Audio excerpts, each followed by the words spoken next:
Une très bonne nouvelle, les Sud-Américains devraient rentrer avant le match contre Osasuna. Attendez, bougez pas, je vous explique. Alors, breaking, Rafinha et Araujo reviendront sur un vol privé mercredi soir aux côtés des internationaux sud-américains du Real Madrid et de l'Atlético. Et tous deux pourraient être disponibles pour le match contre Osasuna.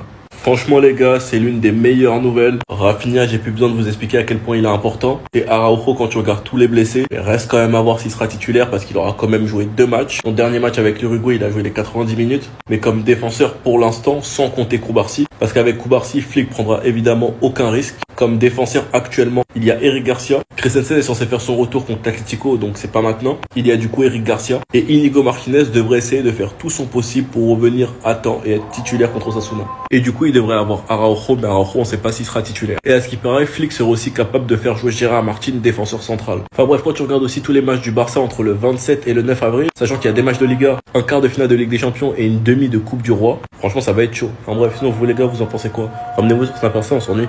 Ils vous demandaient à Cubarsí s'il allait mieux. Pau, ¿cómo estás? Pau, comment tu vas? ¿Cómo estás, Pau? Comment tu vas, Pau? ¿Listo para Osasuna? ¿Crees que puedas poder En llegar? gros, on lui demande est-ce qu'il pourra jouer contre Osasuna. Non, le sait, il sait pas.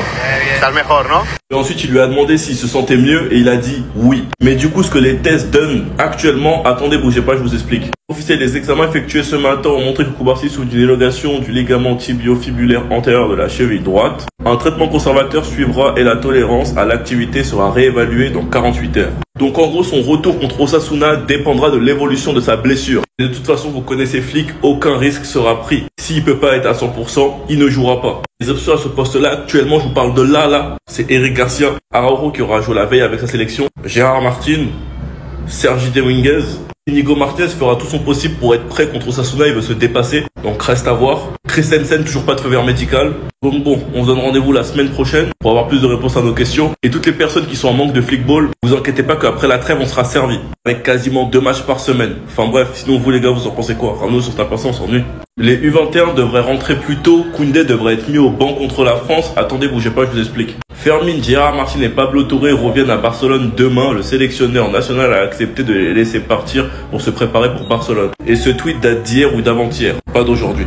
Donc franchement les gars, c'est une superbe bonne nouvelle. Même si Pablo Torre et Flick le jouent quasiment jamais, mais avec tous les matchs qui s'enchaînent, j'espère qu'il trouvera des minutes. Parce que Chesney a quand même dit dans une interview que le joueur qui le fait le plus mal, il a mis Pablo Torre dans l'eau.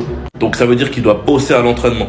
Concernant Koundé, Jules Koundé pourrait payer ses erreurs en Croatie et commencer sur le banc demain. Benjamin Pavard et Jonathan Klaus sont les 2 candidats pour le remplacer. Alors là, si vous voulez le reposer parce que soi-disant il n'a pas été bon, faites ce que vous voulez. Nous, ça nous arrange. Il a été trop nul si vous voulez. On s'en fiche. Reposez-le. Koundé est l'un des joueurs qui a le plus joué en Europe. Son temps de jeu, les gars, c'est abusé. Donc si maintenant Deschamps veut remplacer Koundé dans un match de Ligue des Nations, ou à l'aller on a perdu 2-0, franchement, ils n'ont qu'à faire ce qu'ils veulent.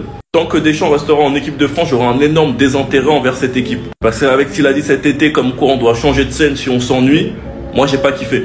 Je suis rancunier. Enfin bref, sinon vous les gars, vous en pensez quoi? Ramenez-vous sur Snapchat, on s'ennuie. Le nombre de contrats que Flick a sauvé cette saison, les gars, vous avez pas idée.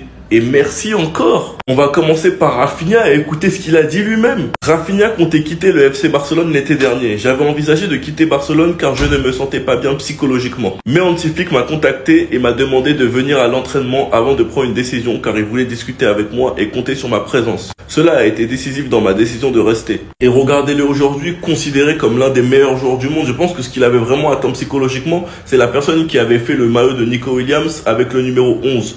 Au Barça. Moi personnellement, je ne peux jamais blâmer les gens qui critiquaient Rafinha en 2023. Mais ceux qui ont réussi à encore critiquer Rafinha après son retour de blessure face à Retafe. Je sais plus si c'était Retafe, mais c'est une équipe contre qui sa célébration c'était l'avare parce qu'on avait annulé un but injustement. Puis ces 2 matchs contre le PSG et ceux qui avaient envie de le vendre encore cet été, moi je suis pas du même bateau. Ces 2 matchs contre le PSG ont suffi pour entrer dans mon cœur. Mais il n'y a pas que Rafinha, il y a Frenkie de Jong aussi. Son contrat expire en 2027. On savait pas trop ce qu'il allait faire de son futur, mais là il revient au meilleur niveau. On se dit tous qu'il va prolonger. Araujo c'est la même chose, il devait partir. Il y avait de très grosses rumeurs à la Juve, mais finalement au dernier moment il a prolongé.